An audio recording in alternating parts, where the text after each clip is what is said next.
और उसके लिए नेक्स्ट प्रेसिडेंसी के लिए उन्होंने वो जो लोकेशन है वो लोकेशन भी मेंशन कश्मीर। हाँ जी एग्जैक्टली और उसका एजेंडा क्या होगा वो एजेंडा भी उन्होंने डिस्कस कर दिया है क्या एजेंडा होगा? और एजेंडा यही होगा कि हम जो है ना म्यांमार पे डिस्कस करेंगे, हम पीस पे डिस्कस करेंगे, हम कश्मीर को डिस्कस करेंगे, हम साइंस को डिस्कस करेंगे, technology development, in short development. India जो कुछ कमा रहा है वो बाहर ममालिक को भी जो है ना उसको वेलकम करता है कि आप हमारे पास आए, हमारे पास इन्वेस्ट करें। और जहाँ पे इंडिया अपना फ़ायदा देखता है तो वो बाहर ममालिक में उस जगह पे अपनी इन्वेस्टमेंट कर रहा है। बाहर के जो कंट्रीज हैं, जो यूरोप कंट्रीज हैं, उन्हें इंडिया की जरूरत है इसमें। ज़रूरत है, बिल्कुल है, क्योंकि इंडिया उन्हें सपोर्ट करती है और वो इंडिया को सपोर्ट करते हैं। पाकिस्तान उनको सपोर्ट नहीं करती, यूके और यूरोप कंट्रीज़ को।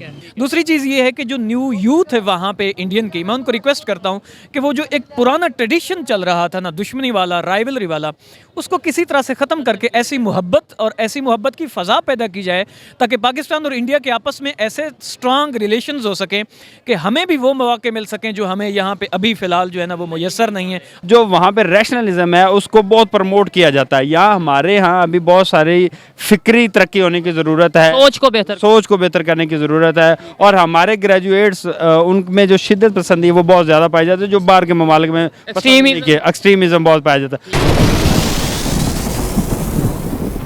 अस्सलाम वालेकुम, नमस्ते, सत श्री अकाल। मैं हूं सुहेब चौधरी और आप देख रहे हैं मेरा और आपका YouTube channel real entertainment TV. आज मैं जिस टॉपिक पर वीडियो रिकॉर्ड करने जा रहा हूं वो टॉपिक ये है कि जैसा कि आप सबको पता है कि अभी G20 की मीटिंग्स चल रही हैं, समिट चल रहा है। उसमें पहली बार यूके के प्राइम मिनिस्टर ऋषि सुनक और साथ ही साथ इंडिया के प्राइम मिनिस्टर नरेंद्र मोदी साहब दोनों की मुलाकात हुई first time as a prime minister. और ऋषि सुनक जो कि इंडियन ओरिजिन है, उन्होंने इंडियन ओरिजिन होने के नाते या फिर as a prime minister of UK 3000 visa दिए हैं इंडियन प्रोफेशनल्स को जो कि यूके जाएंगे और अपना प्रोफेशनली काम करेंगे। इसी वाले से पाकिस्तान की पब्लिक से, पाकिस्तान के स्टूडेंट से बात करूंगा कि हमें क्यों नहीं इस तरीके से वीज़ाज मिलते, हमें क्यों नहीं इस तरीके से गिफ्ट मिलते किसी कंट्री की तरफ से, इसकी क्या वजह है। और दूसरे नंबर पे जो ये 3000 प्रोफेशनल्स को वीज़ा मिले हैं, क्या ये यूके को फ़ायदा होगा इसका या फिर इंडिया वालों को इसका फ़ायदा होगा, ये सब बातें करेंगे पाकिस्तान की पब्लिक से, पाकिस्तान के स्टूडेंट से। और जो मेरी पर्सनल ओपिनियन है वो मैं आपको बताऊंगा वीडियो के लास्ट में। चलते हैं वीडियो की तरफ और मिलते हैं वीडियो के बाद। अस्सलाम वालेकुम। जी वालेकुम अस्सलाम। आपका नाम? मेरा नाम तारिक बुराना है। क्या करते हैं? मैं बीएस का स्टूडेंट हूँ। ठीक है, ज़बरदस्त स्टूडेंट हैं। अच्छा, मुझे ये बताएं, आपसे अगर पूछा जाए कि पाकिस्तान के रिलेशन यूरोप के साथ कैसे हैं और इंडिया के रिलेशन यूरोप के साथ कैसे हैं, यूरोप कंट्रीज़ के साथ, तो क्या कहेंगे आप? देखें, अगर कंपेयर करते हैं हम पाकिस्तान के रिलेशन को और इंडियन रिलेशंस को तो there is hell of difference of course. क्या डिफरेंस? जो इंडियन डिप्लोमेटिक रिलेशंस हैं या इंडियन के पॉलिटिकल रिलेशंस हैं यूरोप के साथ, अमेरिका के साथ या साउथ अमेरिकन कंट्रीज़ के साथ, वो बहुत ज़्यादा स्ट्रॉन्ग हैं as compare to Pakistan. Even कि मैं समझता हूँ कि हमारे जो एशियन कंट्रीज़ हैं उन सबसे ज़्यादा अगर कोई स्ट्रॉन्ग रिलेशंस में है तो वो सिर्फ इंडिया है यूरोपियन कंट्रीज़ के साथ और अमेरिकन कंट्रीज़ के साथ। उसकी रीज़न क्या है? उसकी सबसे बड़ी रीज़न जहाँ तक स्टूडेंट वीज़ा की बात है या स्टूडेंट की स्टडी की बात है वो ये ओवरऑल रिलेशन की अगर बात, ओवरऑल रिलेशन हमारा जो डिप्लोमेटिक लिंक है सबसे पहले वो वीक है हमारा। हम डिप्लोमेटिकली चीज़ों को उस तरह से लेके नहीं चल रहे जिस तरह से यानी इंडिया बाकी वेस्टर्न कंट्रीज़ के साथ या यूरोपियन कंट्रीज़ के साथ लेके चल रहा है, नंबर वन। नंबर टू, देखिए जी, जो इकोनॉमी होती है, economy always matters in the respect and the Prestige of the country.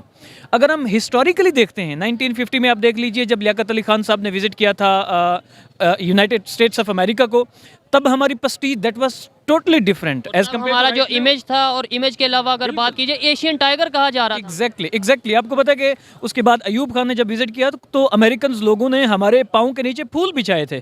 और अब जो है हमारा prime minister of the state जाता है तो वो जो है ना नफरत की नज़र से देखते हैं और हाथ मिलाना भी गवारा नहीं करते।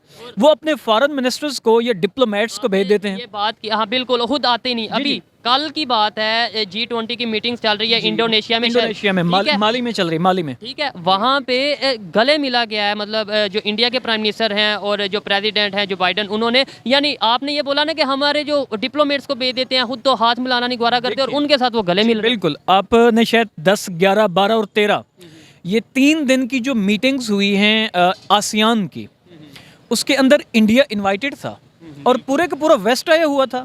इंडिया का जो वाइस प्रेसिडेंट है वो वाइस प्रेसिडेंट उनकी मीटिंग में शामिल था और पाकिस्तान का कोई डिप्लोमेट, पाकिस्तान का प्रेसिडेंट, पाकिस्तान का prime minister, even they didn't invite any Pakistani citizen to attend that certain meeting, कोई भी नहीं था। सेकेंडली G20 की जो मीटिंग हो रही है यहाँ पे माली के अंदर, उसकी जो नेक्स्ट प्रेसिडेंसी है वो दी गई है इंडिया को, आपको पता है। और उसके लिए नेक्स्ट प्रेसिडेंसी के लिए उन्होंने वो जो लोकेशन है वो लोकेशन भी मेंशन कश्मीर। हाँ जी एग्जैक्टली।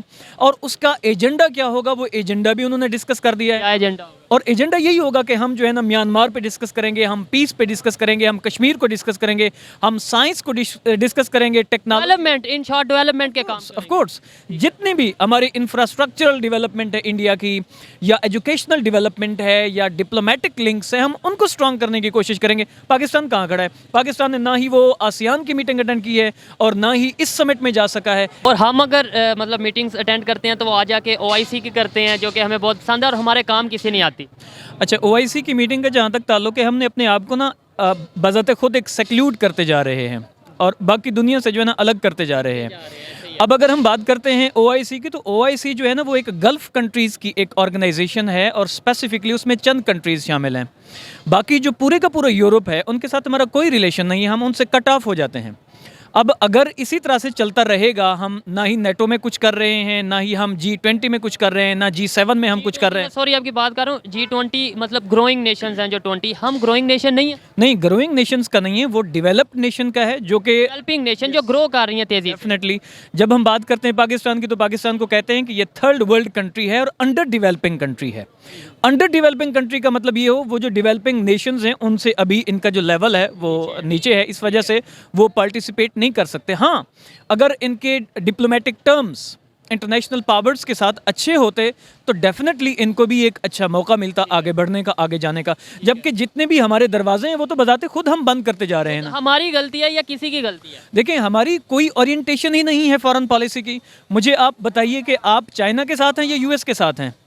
आप यूक्रेन के साथ हैं या रशिया के साथ हैं? इधर से कहते हैं मैं यूक्रेन के साथ हूं, उधर से आप रशिया की मीटिंग अटेंड कर रहे हैं, रशिया की दावत पे जा रहे हैं आप।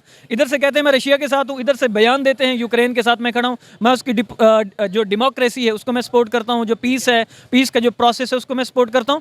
आपकी कोई क्लियर आइडियालॉजी नहीं है रिलेटेड टू फॉरेन पॉलिसी, और जब तक वो नहीं होगी कोई भी डेवलप्ड नेशन आपको अपना यार बनाने के लिए तैयार नहीं होगी। ठीक है, इंडिया की बात करें, उनकी पॉलिसीज़ बेहतर हैं, उनकी अगर बात करें, कुछ लोग ये कहते हैं बड़ा आप एजुकेटेड हैं और काफ़ी अच्छा लग रहा है आपसे बात करते। कुछ लोग इंडिया के बारे में बात करें तो वो ये कहते हैं जी उनकी आबादी ज़्यादा है, आबादी ज़्यादा होने की वजह से जो कंट्रीज़ हैं वो मजबूर हैं उनके साथ रिलेशन बनाने। आबादी का भी कोई कंसर्न है? नहीं, देखें, इसका कोई ताल्लुक नहीं है पॉपुलेशन का। अगर सऊदी अरब की पॉपुलेशन कंपेयर की जाए इंडिया के साथ, तो सऊदी अरब की कितनी पॉपुलेशन है एज़ कम्पेयर? कुछ भी नहीं है। अच्छा, ताइवान की कर ली जाए, जापान की पॉपुलेशन कंपेयर कर ली जाए, उसके बाद जो है ना गल्फ़ कंट्रीज़ में यूनाइटेड अरब एमिरेट्स की कर ली जाए, बहरीन की कर ली जाए, जितने भी कंट्रीज़ हैं उनका रिलेशन कभी भी पॉपुलेशन बेस्ड नहीं होता। हमेशा डिप्लोमेटिक टर्म्स जो हैं वो इकोनॉमी पे बेस करते हैं, अच्छा डिप्लोमेटिक प्रोसेस पे बेस करते हैं, टर्म्स एंड कंडीशंस पे बेस करते हैं, और अलायंस पे बेस करते हैं। हमारा कोई अलायंस नहीं है इस वक्त। हम जो है ना कहाँ से फ़ायदा नज़र आता है हमारा, वही अलायंस। बिल्कुल। अब मुझे बताइए, जब चाइना का कहा जाता है अलायंस है हमारा। मैं एक बात मुकम्मल कर लूँ उसके बाद हम आते हैं। जब 1950 में हम लोग आए हैं, पाकिस्तान आज़ाद होकर 1950 में आया, तो सबसे पहले पाकिस्तान को जो इनविटेशन आया है वो रशिया से आया है। ठीक है, रशिया ने कहा आप आएँ, हमें विजिट करें। लेकिन पाकिस्तान की जो फॉरेन पॉलिसी थी वो बिल्कुल वाज़ेह थी। उन्होंने कहा हम रशिया के साथ कोई दोस्ती नहीं रखना चाहते, हम अपने टर्म्स जो है वो यूनाइटेड स्टेट्स ऑफ अमेरिका के साथ डेवलप करना चाहते हैं।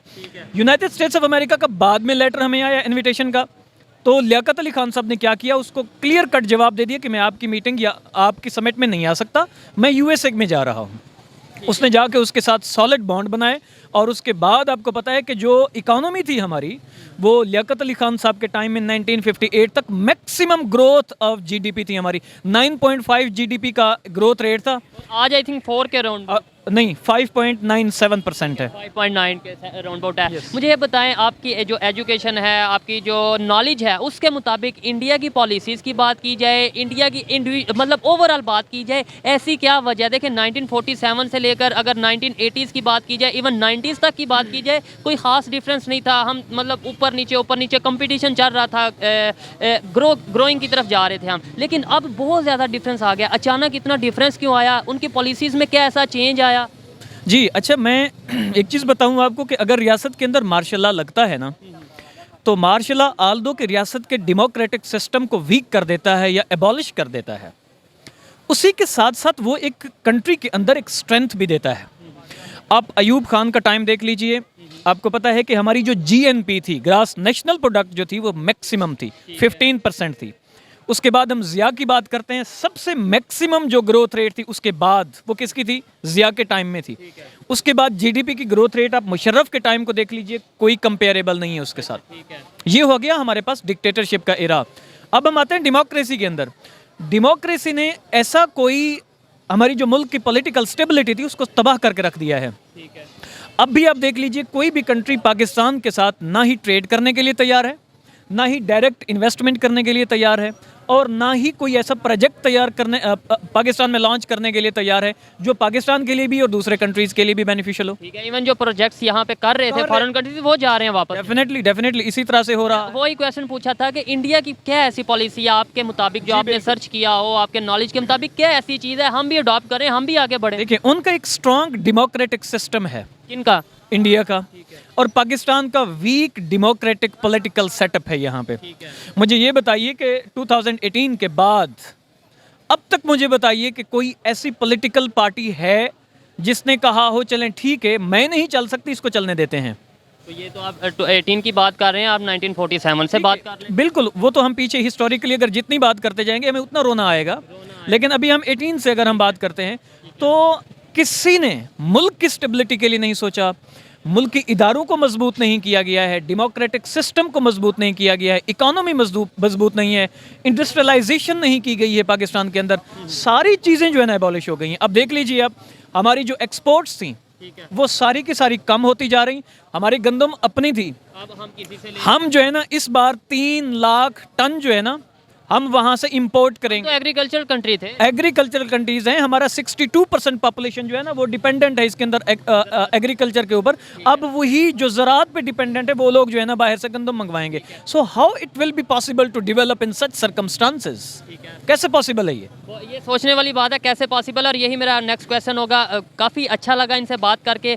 जो इंडिया से, मेरी बहुत ज़्यादा ऑडियंस इंडिया से है, उनको as a youth, as a educated Pakistani क्या मैसेज देना चाहेंगे? कैसे हम रिलेशन बेहतर कर सकते हैं? और हम मतलब ये है कि टॉपिक जो था वो तो डिस्कस कर लिया, लेकिन आप एज ए पाकिस्तानी इंडियंस के बारे में क्या सोचते हैं?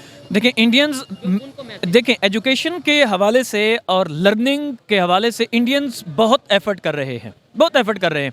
और इवन के जितने भी हमारी टेक्नोलॉजी में जितने भी सीईओज बैठे हुए हैं, मोस्ट ऑफ द टाइम वो इंडियंस ही हैं। आप ट्विटर को देख लीजिए, बाकी जितने भी आप गूगल के देख लीजिए आप, तो इसका मतलब ये है कि वो बहुत मेहनत कर रहे हैं। एक तो मैं उनकी इस मेहनत को बहुत अप्रिशिएट करता हूँ कि मेहनत चाहे कोई भी करे उसका समर उसको मिल रहा है। दूसरी चीज़ ये है कि जो न्यू यूथ है वहाँ पे इंडियन की, मैं उनको रिक्वेस्ट करता हूँ कि वो जो एक पुराना ट्रेडिशन चल रहा था ना, दुश्मनी वाला, राइवलरी वाला, उसको किसी तरह से ख़त्म करके ऐसी मोहब्बत और ऐसी मोहब्बत की फ़ज़ा पैदा की जाए ताकि पाकिस्तान और इंडिया के आपस में ऐसे स्ट्रॉन्ग रिलेशंस हो सकें कि हमें भी वो मौके मिल सकें जो हमें यहाँ पे अभी फ़िलहाल जो है ना वो मुयस्सर नहीं है। हम एक दूसरे के साथ मिल के एक ऐसा बाग और एक ऐसा बागीचा तामीर करें जिसकी खुशबू हम दोनों सूंघ सकें।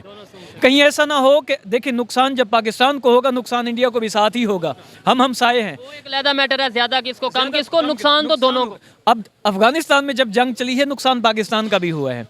तो लिहाजा मैं उनसे ये रिक्वेस्ट करूंगा कि आप इस हवाले से सोच को बदलें, मोहब्बत पैदा करें एक दूसरे के दरमियान में, और पाकिस्तानियों के साथ भी आप उसी तरह से मोहब्बत करें। पाकिस्तानियों के लिए भी सेम यही मैसेज है, आपके लिए भी डेफिनेटली, आपकी तरफ से भी यही होगा और मेरी तरफ से भी यही है कि जैसे इन्होंने इंडिया वालों को मैसेज दिया, मैं भी एज ए पाकिस्तानी, पाकिस्तान से जो लोग देख रहे हैं उनको यही कहना चाहूँगा, अब सोच को बदलने का टाइम है। अब हमें एजुकेशन को के ऊपर गौर करना है, हमें दुश्मनी को ख़त्म करना है, मोहब्बतों को बढ़ाना है। और ये कैसे पॉसिबल है पाकिस्तान में? देखिए, पाकिस्तान में मोहब्बत बढ़ाने का यही सोल्यूशन है, या तो डिप्लोमेटिक रिलेशन अगर नहीं हो सकते डेवलप, तो हम स्टूडेंट्स जो है ना हम एक दूसरे के साथ अच्छे रिलेशंस बनाएं। हम अपनी स्टडी में, रिसर्च में, सोशल मीडिया के थ्रू एक दूसरे को सपोर्ट करें। हम कोई नई चीज़ इन्वेंट करते हैं, हम अपने दोस्तों से, इंडियन दोस्तों से या पाकिस्तानी जो है एक दूसरे के साथ शेयर करें। कोई नई चीज़ सामने आती है हम उसको शेयर करें ताकि हम सारे जो है ना एक दूसरे के साथ हाथ में हाथ मिला के निकल सकें आगे और हम तरक्की कर सकें। बहुत शुक्रिया, अच्छा लगा बात करके। ऐसे होंगे पाकिस्तानी तो ज़रूर बदलेगा पाकिस्तान, बेहतरी की तरफ जाएगा पाकिस्तान। शुक्रिया sir, thank you so much. अस्सलाम वालेकुम। जी वालेकुम। आपका नाम? यसद। आपका नाम? जाहिद। क्या करते हैं? मैं मिलत में जॉब करता हूँ। जॉब करते हैं। मुझे ये बताएं, सबसे पहले क्वेश्चन ये है कि पाकिस्तान के रिलेशन यूरोप कंट्रीज़ के साथ कैसे हैं, क्या कहना चाहेंगे, खासतौर पे अगर यूके की बात की जाए? मेरे हिसाब से तो कोई इतना ख़ास नहीं है। ठीक है। अगर इंडिया की बात करें, इंडिया के रिलेशन यूके के साथ या यूरोप कंट्रीज़ के साथ कैसे हैं? इंडिया के कुछ बेहतर हो सकते हैं क्योंकि उनकी तलीमी जो सा क्वालिफिकेशन देख लें वो बेहतर है हमारे पाकिस्तान की निस्बत। हमारे तो वहाँ जाके कुछ पुठी सीधी हरकतें ही करते हैं, वो कुछ यानी कि डिसिप्लिन नहीं है उनमें। हम पाकिस्तान में, लेकिन फिर भी माशाल्लाह जो जाते हैं अपना रोज़गार वगैरह सब सेटल करते हैं। तो ज़ाहिर बात है जाते ही कमाने के लिए। अच्छा, खबर ये है कि 3000 जो वीज़ा हैं यूके के प्राइम मिनिस्टर ने इंडिया वालों को दिए हैं, फ्रेश ग्रेजुएट्स को दिए हैं कि आप आएँ यहाँ पर आकर प्रोफेशनली काम करें यूके में। उन्हें गिफ्ट किया जा रहा है, यानी फ्री वीज़ा दिए जा रहे हैं। हम यहाँ पे पैसे लगाएं तो हमें तब भी वीज़ा मिलने में बहुत मुश्किल होती है, क्या वजह है? हमारे यहाँ पे प्राइम मिनिस्टर जो हैं ना वो तो हर 6 महीने बाद चेंज हो जाते हैं। उनकी आपस की लड़ाई ही नहीं ख़त्म हो रही तो वो वीज़े की तरफ क्या ध्यान दें इनके। इमरान खान को गोलियां लग जाती हैं, उधर से उनके मसले मसाइल पैदा हो जाते हैं। इम्यूनली अपने मसलों में गुम हुए हैं, इस वजह से हमारे जो से वीज़े हैं ना वो कोई सेटल नहीं है। ठीक है। जब इस तरह की किसी भी कंट्री में स्टेबिलिटी नहीं होगी, पॉलिटिकली स्टेबिलिटी नहीं होगी, तो दूसरे कंट्री, जहाँ तक मेरी नॉलेज है, वो फिर वीज़ा नहीं देते। जो मेरी इन्फॉर्मेशन है मे भी ये गलत भी हो सकती है। क्या कहना चाहेंगे? इंडिया वालों की बात करें, उन्हें वीज़े गिफ्ट किए जा रहे हैं यूके के प्राइम मिनिस्टर की तरफ से, और हमारे जो रिलेशन है वो आपके सामने है। नहीं, ये गिफ्ट तो नहीं मैं समझता। गिफ्ट किए हैं ना, मैं अपने पास से नहीं ये कह रहा, ये प्रॉपर न्यूज़ है लेकिन मैं बताता हूँ ना कि जो एजुकेशन क्वालिटी है वर्सेस इंडिया वर्सेस पाकिस्तान, दोनों ममालिक की देखे जाए ना तो इंडिया की काफ़ी बेहतर है हमसे। वो क्यों बेहतर है? IT में काफ़ी बेहतर है, हर चीज़ में हमसे वो काफ़ी आगे हैं। क्यों आगे हैं? ये भी एक सोचने वाली बात नहीं है। हम ये तो कह देते हैं, ये तो मैं डेली वीडियो करता हूँ, डेली मुझे कई लोग कहते हैं कि एजुकेशन उनकी बेहतर, उनका IT बेहतर। क्यों बेहतर है? पॉइंट ये है, हम क्यों नहीं बेहतर कर पाते? जी, उनकी जो गवर्नमेंट है ना वो फैसिलिटेट करती है। ठीक है जी। हमारी गवर्नमेंट के अंदर ये है कि आए दिन कोई ना कोई क्या कहें, हम कह तो नहीं सकते, नाम तो नहीं ले सकते कि कौन कर रहा है ये। ठीक है, लेकिन जब तक ये हमारे मसले हल नहीं होंगे, अपने इंटरनल मामला आप कहना चाह रहे हैं, इंटरनल इश्यूज हल नहीं होंगे तब तक हम मेरा जो सजेशन है ना उन्हीं लोगों को यही है कि एक आप 10 साल के लिए नेशनल गवर्नमेंट बना दें, तीनों चारों पार्टियों के कुछ लोग ले लें जो आपको लगता है कि ईमान तो ऑलमोस्ट नेशनल गवर्नमेंट ही है। एक पार्टी बस बाहर है, बाकी सारी पार्टी वही तो फटा डाल रही है ना। देखिए, अब उसका बैकअप नहीं है तो आस्ता आस्ता वो अपना लॉन्ग मार्च बढ़ा रही है। अगर उसके पीछे बैकअप हो तो वो इस वक्त इस्लामाबाद होते, धरना दे चुके होते। अभी उनके पास बैकअप नहीं है, वो बैकअप ढूंढ रहे हैं, कोई बैकअप आए। लेकिन कल मुझे पता चला है कि वो फैज़ हमीद साहब ने भी कोई प्रेस कॉन्फ्रेंस की है जो कि हमारे मीडिया ने नशर नहीं की, लेकिन वो खान साहब उससे भी मायूस हो गए हैं। तो एक ही रास्ता था हमारे पास, जो बैकअप था हमारा, वो भी अब नहीं रहा। लेकिन क्या वजह है कि पॉलिटिकल स्टेबिलिटी पाकिस्तान में नहीं है, रिलेशन हमारे बेहतर नहीं है। और इंडिया की बात की जाए, वहाँ की पॉलिटिकल स्टेबिलिटी भी, एजुकेशन आप खुद बता चुके हैं, IT का सिस्टम आप खुद बता चुके हैं। वजह क्या है? मतलब हम 1947 की बात करें, इवन 1947 बहुत दूर है, हम 1980s की, 1990s की भी बात करें तो हम इंडिया के बिल्कुल साथ साथ चल रहे थे, इवन किसी फील्ड में आगे भी चल रहे थे। तो आज हम कहाँ हैं? आज हम मतलब कंपैरिजन ही नहीं कर पा रहे। नहीं, बिल्कुल सही कहा। क्या वजह? कंपैरिजन ना इंटरेस्ट की भी है। हमारी कौम, हम जो है ना स्टडी में इंटरेस्ट भी नहीं लेते, कुछ ये भी चीज़ है। अगर जॉब मिलेगी, किसी को पता होगा कि यार मेरा बड़ा भाई है, उसने पढ़ा, उसे जॉब बड़ी लेवल की मिली, तो फिर मैं भी इंटरेस्ट लूँगा। यस, ये भी चीज़ है। लेकिन कुछ कहते हैं यार हम तो मजदूरी कर रहे हैं, हमें वहाँ से आ रहा है, हम ठीक है। बाज़ आप देखें ना कि अक्सर मोटरसाइकिलों में दुकानों में जब मैकेनिक वगैरह पे बच्चे छोटे छोटे काम कर रहे हैं, अगर उनको ये स्टडी पे लगाया जाए, उनके घर वाले नहीं उन्हें करते। हमें तो उनकी भी ज़रूरत है ना, खाली हम दूसरों को तो नहीं ना देख रहे, हमें तो बच्चों को देखना। सोच का डिफरेंस है, सोच का डिफरेंस, इंटरेस्ट नहीं ले रहे। अगर इंटरेस्ट लेंगे तो इंशाल्लाह मुझे लगता है कि हमारा पाकिस्तान बहुत ऊंचाइयों तक जाएगा। बहुत शुक्रिया जी, अच्छा लगा बात करके। आइए मज़ीद किसी से बात करते हैं। अस्सलाम वालेकुम। वालेकुम सलाम। बात करेंगे आप जी, किस टॉपिक पे? मैं आपको टॉपिक बताता हूँ, ये रास्ते से इधर आ जाएं। आपका नाम? सैयद अली शहबाज।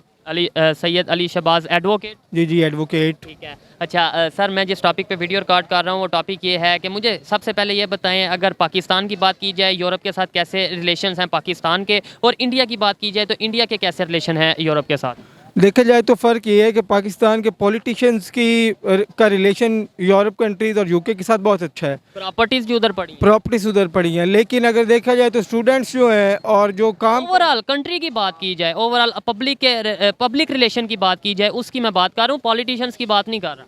किसी इंडिविजुअल की नहीं, as a country, as a country as a country तो नॉट गुड पाकिस्तान के रिलेशन नहीं good। विद यूके और यूरोप कंट्रीज नॉट गुड।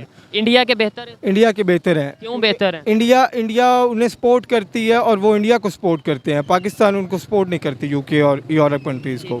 अच्छा, अभी आज की खबर ये है कि जो यूके के प्राइम मिनिस्टर हैं उन्होंने 3000 वीज़ा इंडिया वालों को गिफ्ट किया है, फ्रेश ग्रेजुएट्स को गिफ्ट किया कि आप आएँ यूके में आके काम करें। क्या वजह समझते हैं? हम यहाँ पे पैसे दे के नहीं जा पाते यूके, मुश्किल हो जाता है बहुत, और वहाँ पे गिफ्ट किए जा रहे हैं। शायद वजह यही हो कि इंडिया वाले सिंसियर हों अपनी आवाम के साथ, अपने पब्लिक के साथ, और पाकिस्तान वाले सिंसियर नहीं है, इसलिए शायद ये फ़र्क मुझे नज़र आता है। ठीक है। अगर पाकिस्तान वाले सिंसियर होते तो इनको भी वीज़ा भी मिलते और इधर से ख्वाहिशमंद भी होते जो डंकी लगा के जाते हैं। उससे अच्छा है कि इनको हुकूमती पॉलिटिशियंस इनको हुकूमत भेजती बाहर। उन्होंने डंकी का जिक्र किया, अगर किसी को डंकी का नहीं पता मैं बताता चलूँ कि इलीगल सोर्स से या इलीगल वे से जो यूके जाते हैं या फॉरेन जाते हैं पाकिस्तान से, उन्हें डंकी कहा जाता है, मतलब ट्रक में घुस के, कभी कहीं घुस के। मुझे ये बताएं, रिलेशन बेहतर कैसे हो सकते हैं? आप एजुकेटेड हैं, आप यूथ हैं, कैसे हम रिलेशन बेहतर कर सकते हैं अपने फॉरेन कंट्रीज़ के साथ, यूरोप कंट्रीज़ के साथ, अगर ख़ास तौर पर बात की जाए? पहली बात तो ये है कि हमारे जो सियासतदान हैं वो पब्लिक को जो सपोर्ट करें। रिलेशनशिप तब बेहतर होगा अगर ये हमारे स्टूडेंट्स को जो है स्कॉलरशिप्स दें, उनको सपोर्ट करके बाहर यूरोप कंट्रीज़ में स्कॉलरशिप दे के पढ़ाएँ, उधर स्टडी करवाएं। नहीं तो ये रिलेशनशिप बस ये ऊपर वाली सतह तक ठीक रहेगा, नीचे वाले इंसान के लिए कोई रिलेशनशिप अच्छा नहीं है, मैटर नहीं करेगा मैटर। बहुत शुक्रिया जी, अच्छा लगा बात करके। आइए मजीद किसी से बात करते हैं। बहुत शुक्रिया। अस्सलाम वालेकुम। वालेकुम अस्सलाम। आपका नाम? अताउर रहमान। आपका नाम? शराज अहमद। क्या करते हैं? मैं जॉब करता हूँ। जॉब करते हैं। जिस टॉपिक पे वीडियो रिकॉर्ड कर रहा हूँ वो टॉपिक ये है कि रिसेंटली यूके के प्राइम मिनिस्टर ने 3000 वीज़ा जो इंडिया के प्रोफेशनल्स हैं, जो अभी फ्रेश ग्रेजुएट्स हैं, उन्हें गिफ्ट किए हैं या इंडिया को गिफ्ट किए हैं। इस पर ही टॉपिक वीडियो रिकॉर्ड कर रहा हूँ। क्या वजह है कि हमारे जो रिलेशंस हैं वो यूके के साथ या यूरोप कंट्रीज़ के साथ ठीक हैं या नहीं? सबसे बड़ी वजह तो देखें उसकी ये है कि हम लोग बेसिकली ना मेंटली तौर पे डिसअपॉइंट हो चुके हैं इस हुकूमत से, क्योंकि हम लोग इतना पढ़ लिख के इतने हम अपनी इन्वेस्टमेंट करते हैं, पैसे लगाते हैं माँ बाप का, बाहर जाने के लिए खास तौर पे सब कुछ करते हैं, लेकिन हमें आउटपुट कुछ नहीं मिलती। हम पढ़ लिख के भी यहाँ जलील हो रहे हैं। वो लोग हैं, उनको वो लोग वीज़े देते हैं, वो लोग बाहर जाते हैं, कुछ करते हैं अपने लिए भी, उनके लिए भी। उनकी इन्वेस्टमेंट दोनों कंट्रीज़ में हो रही हैं। फ़ायदा यानी दोनों को हो रहा है। अगर उन्हें वीज़ा दे रहे हैं तो यूके को भी फ़ायदा, इंडिया को भी फ़ायदा है और इंडिया को भी फ़ायदा है। हमारी तरफ देख लें, हमें गवर्नमेंट कुछ भी नहीं दे रही। हम पढ़ लेके भी जो है ना जॉबलेस इसी तरह घूम रहे हैं, तो फिर हम किस तरह जो है ना उससे जाएं? ये तो आपने बता दी, मतलब ये आपने बता दिया जो इशू है। वजह क्या है इसका? मतलब क्यों नहीं हमारे रिलेशन बेहतर? क्यों इवन हमारे जो उनसे बड़े बड़े सियासतदान हैं उनकी तो प्रॉपर्टीज़ बाहर पड़ी हैं, यूरोप में पड़ी हैं, तो फिर भी हमारे रिलेशन क्यों नहीं उनके साथ बेहतर? देखें, सबसे बड़ी चीज़ ये है कि जब तक आपकी रियाया आपका साथ ना देना तो आप कुछ भी नहीं कर सकते। अगर आप हमारी गवर्नमेंट को देख लें तो उनकी प्रॉपर्टीज़ सब कुछ बाहर है, वो जो कुछ कर रहे हैं वो अपने लिए कर रहे हैं। तो ये चीज़ जो है ये इंटरनेशनल लेवल पे सबके सामने आती है। वो पूरी कंट्रीज़ को चेक करते हैं कि यार ये प्राइम मिनिस्टर है, ये क्या कर रहे हैं, इनकी जो हुकूमत है वो इनके लिए क्या कर रही है, क्या नहीं कर रही। तो आपके सामने है सारी चीज़ें, वो खुद कमा रहे हैं। इवन अभी तक जो देख लें आप, जो एड्स आई हैं सैलाब ज़दगान की, उनको उनमें से 5% भी नहीं मिला। ठीक है। तो ये के हवाले से जो एड्स आई हैं वो नहीं मिली, ये कहा जा रहा है। ये कहा भी जा रहा है, ये देखा भी जा रहा है। वो बेचारे अभी तक मर रहे हैं, उनके पास खाने पीने को कुछ नहीं है। तो फिर किस तरह से हमारे अपने हुकूमत के साथ रिलेशन ठीक हो, या हम उनको जब सपोर्ट नहीं करेंगे तो उनका बाहर ममालिक के साथ कैसे रिलेशन ठीक हो सकता है? कभी इस बात से मैं एग्री करता हूँ कि जब हम खुद नहीं उन पर इतमाद करते तो दूसरे कंट्रीज वाले कैसे इतमाद करेंगे? इंडिया की बात की जाए, क्यों उनके रिलेशन बेहतर हैं? और बड़ी बात ये है कि सिर्फ नॉन मुस्लिम हम ये कहते हैं ना जी वो तो नॉन मुस्लिम है, वो यहाँ पर जो तासुर दिया गया या बताया जाता है, उनके इस्लामिक कंट्री के साथ भी अच्छे, यूएई के साथ बहुत अच्छे रिलेशन है उनके, बहुत से इस्लामी, बांग्लादेश के साथ, अफगानिस्तान के साथ, सऊदीया के साथ अच्छे रिलेशन है। और अगर नॉन मुस्लिम कंट्रीज़ की बात की जाए तो वो तो ऑलरेडी बहुत अच्छे रिलेशन है। क्या वजह है उनकी? देखें जी, वो इकनॉमिकली हमसे ना बहुत अच्छे हैं, उनके पास पैसा है। उनके आप आईटी डिपार्टमेंट देख लें तो वो भी बहुत अच्छा है। अगर आप इंडस्ट्रियल लिहाज से देख लें तो भी वो हमसे आगे हैं। सबसे बड़ी वजह यही है कि इंडिया जो कुछ कमा रहा है वो बाहर ममालिक को भी जो है ना उसको वेलकम करता है कि आप हमारे पास आए, हमारे पास इन्वेस्ट करें। और जहाँ पे इंडिया अपना फ़ायदा देखता है तो वो बाहर ममालिक में उस जगह पे अपनी इन्वेस्टमेंट कर रहा है। बाहर के जो कंट्रीज़ हैं, जो यूरोप कंट्रीज़ हैं, उन्हें इंडिया की ज़रूरत है। ज़रूरत है, बिल्कुल है, क्योंकि इंडिया हमसे मुआशी लिहाज से बहुत ज़्यादा आगे जा चुका है, जबकि हम बहुत पीछे रह चुके हैं। अच्छा, लास्ट में थोड़ा सा आगे आ जाए, ये थोड़ा ट्रैफिक का इशू। लास्ट में ये बताएं, जब हम ये बात करते हैं कि इंडिया हमारे से आगे चला गया, इंडिया मुआशी लिहाज से हमारे से आगे है, इंडिया की एजुकेशन हमारे से आगे है, तो इसके अंदर कोई इंसल्ट वाली बात है या ये ऐसी बात है कि ऐसी बात करने से हम खुद को डिग्रेड करते हैं, या ये सीखने की ज़रूरत है? देखें जी, इसमें दोनों चीज़ें आ जाती हैं। अगर तो कोई बंदा ये कहे कि आप पीछे रह चुके हैं तो फिर तो हमें इंसल्ट फील करनी चाहिए, और है भी। और दूसरी बात ये, जैसे अभी हम बात कर रहे हैं, आपने ही बोला कि हम उनसे पीछे हैं, तो देखें इसका मकसद ये तो नहीं कि आप डिग्रेड कर रहे हैं पाकिस्तान, इसका मकसद तो ये है कि हम बता रहे हैं कि यार ये इशू इन्हें सॉल्व किया जाए। देखें जी, इसका मतलब ये है कि मैं सब पाकिस्तानियों को बताना चाहता हूँ कि भाई आप जो है ना, आप अगर कुछ कर सकते हैं तो फिर आप करें।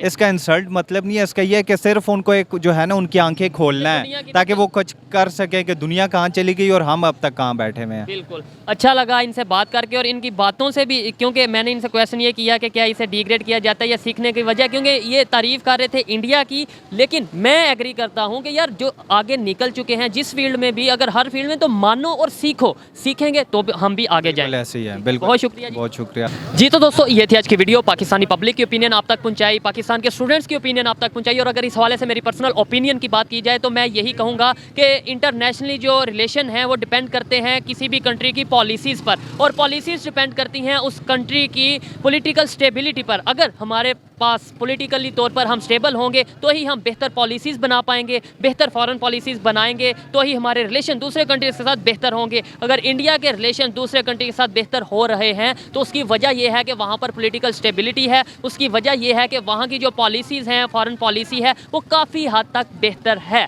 ये मेरी पर्सनल ओपिनियन थी, आप में से कोई इसे एग्री भी कर सकता है और डिसएग्री भी कर सकता है। वीडियो कैसी लगी कमेंट में ज़रूर बताइएगा। मिलते हैं नेक्स्ट वीडियो में, तब तक के लिए पीस आउट, अल्लाह हाफिज़।